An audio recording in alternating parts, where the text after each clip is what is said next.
February 24th, 2023 marked a year of the Russian special military operation in Ukraine. Numerous symbolic events were dedicated to the anniversary of the large-scale hostilities. The General Assembly of the United Nations adopted another resolution on principles underlining a comprehensive, just, and sustainable peace in Ukraine proposed by Ukraine and its allies. The document required the complete withdrawal of the Russian armed forces from the territory of Ukraine and the cessation of hostilities. In its turn, Russia called the resolution one-sided and divorced from reality, stressing that the document would not allow moving to a peaceful solution of the conflict. A year ago, a similar resolution was adopted by 141 UN members. This year, the number of delegations which voted for the adoption of the resolution did not change. Since that vote, 2 more countries joined the pro-Russian camp. In total, 7 delegations voted against the resolution. Representatives of 32 countries abstained, including China, India, Iran, etc. The Kiev regime has already declared another victory, claiming that a year after the start of the special operation, global support for Ukraine remains strong.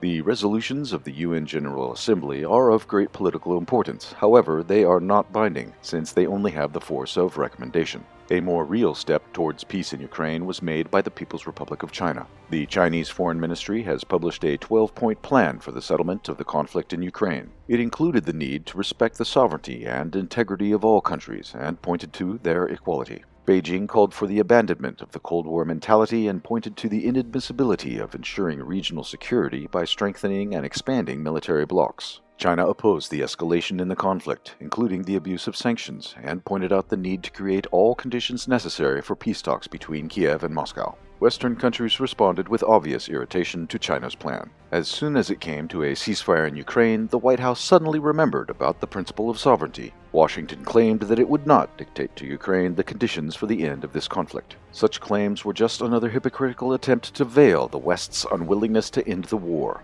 In her turn, Victoria Nuland commented on the Chinese peace initiative with a more truthful claim. She stressed that the White House is against a cynical ceasefire, once again confirming that the lives of people mean nothing to Washington. Beijing's increasing political involvement in the Ukrainian conflict is clearly hindering Western countries. While China came up with a peace initiative, the West is interested in the prolongment of the military conflict, which leads to the death of thousands of people, the deterioration of the economic situation, energy, and food crises.